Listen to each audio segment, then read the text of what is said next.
Hello, ladies and gentlemen. My name is Paul Workman, and I am the man of constant hatred. And welcome to Drinking Age Movies Short, a show where we take a short look back at films that came out 21 years ago and discuss their impact on filmmaking and pop culture today.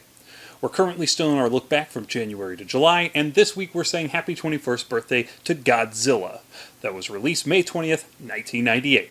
And that, as much as anything else, led to my drinking problem.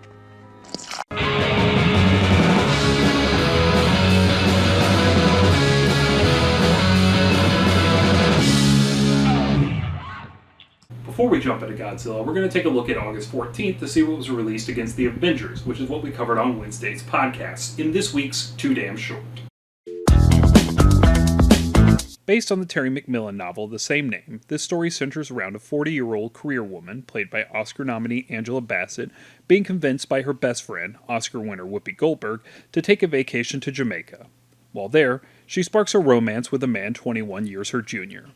This was Taye Diggs' first film, and the title will become a punchline for anyone getting back in the groove of anything for the next 21 years. Hey! Remember that dog who played basketball? Well, now he plays football! That's it. There are very few things in my life that mean more to me than giant monsters destroying entire cities. But there's going to be monsters punching buildings. That's right. Why not?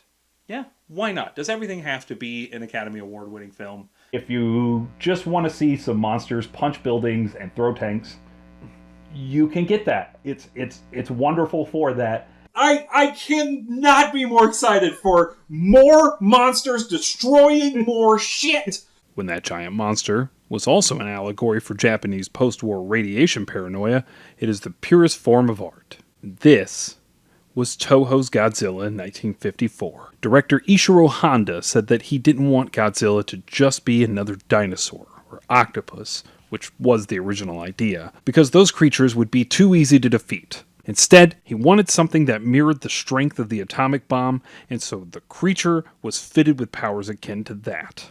This film was a massive success, making back nearly twice its budget in yen. It spawned 31 sequels, multiple spin-offs, and a weird Americanized version that I would suggest looking up if you want a classic example of the white savior trope. Instead, we get to talk about the Roland Emmerich Dean Devlin film. And here we go. Dean Devlin was a steady working actor in the 1980s, who was most notable for recurring roles in a few TV series, none of which I have watched, and none of which I am going to track down. In 1990, he was given a substantial role in the movie Moon 44, which was held by a German director named Roland Emmerich. This was about the time Devlin got into screenwriting. Devlin and Emmerich's first film as writer-director team was a Jean-Claude Van Damme sci-fi action film called Universal Soldier, a film that was a big enough hit to make Devlin a producer on their next flick, Stargate, which also saw Emmerich start sharing writing duties. This film is excellent. Don't let anyone tell you otherwise. But the success of these two films were about to pale in comparison to their next giant sci-fi action spectacle.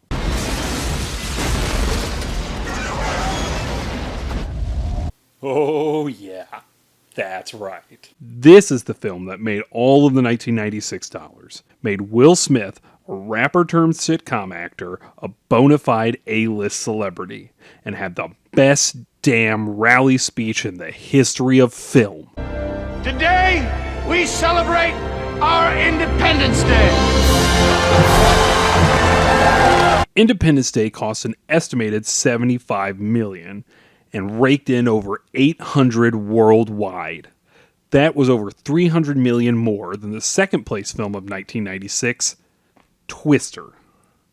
Devlin and Emmerich could do no wrong, so TriStar gave them $130 million to make a new spin on Godzilla. And they do. Let me start by saying this. I really miss great soundtracks of the 90s. I feel like studios don't pour enough money into original soundtracks anymore. This one had some pretty fetch singles. The Wallflowers cover of Bowie's Heroes is solid.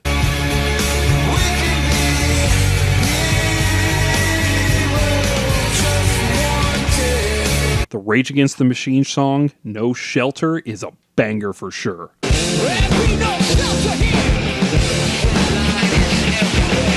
Puff Daddy's Come With Me was a song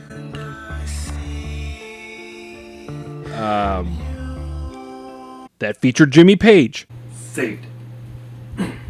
Foo Fighters, Ben Folds, and Jamiroquai all did tracks that were standouts as well. There's too much panic in this town. I'm going deeper underground. If you couldn't tell, I don't really want to talk about the movie. Just look at this. What is this? I would like to play that clip where Jean Reno and his men all chew bubblegum to, quote, look more American, end quote. What's with the chewing gum? Makes us look more American. Oh, really?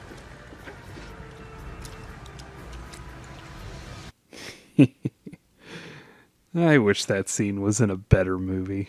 This movie would go on to earn 6 Golden Raspberry nominations, including Worst Picture, Director, and Screenplay. It would win Worst Remake or Sequel, and Worst Supporting Actress for Maria Patillo. I couldn't find anything that specifically said that Godzilla killed this woman's career, but she would never have another starring role in a big budget picture and would only do some small roles on a few TV series with a recurring part on the show Providence and roles in TV movies until her eventual retirement in 2006. Godzilla would only gross $136 million domestically, which was a huge disappointment to the studio, who had their lead actors signed to a 3-picture deal. Those next 2 pictures were canceled. Do I sound like I'm repeating myself? New Line signed the cast to a 3-picture deal. Oh yeah. A Saturday morning cartoon was produced in which Matthew Broderick's character from the movie gets parentally imprinted by a Godzilla baby and becomes Earth's protector. I don't know.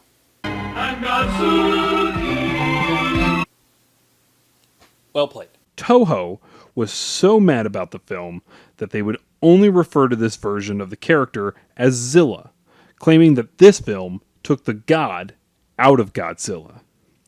In 2004, Toho would release Godzilla Final Wars, in which Godzilla would take on Zilla and destroy him in roughly 30 seconds.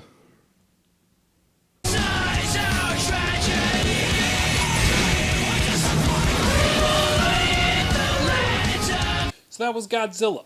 Did you love it? Did you hate it? Are you in a rubber suit right now stomping on miniature cities? Leave a comment down below and let us know all of that. Don't forget to like, share, and subscribe. Hit that little bell icon for notifications, because notifications are wonderful. You can follow us on Facebook at Drinking Age Movies. You can follow me on Twitter and Instagram at Father of the Fear. You can give to our Patreon. Patreon.com/drinkingagemovies. You can listen to our podcast on iTunes, Stitcher, Spotify, Podbean. I'll leave the links down below so you can find that very easily. My name is Paul Workman. I have been the man of constant hatred, and you have yourself a damn fine day.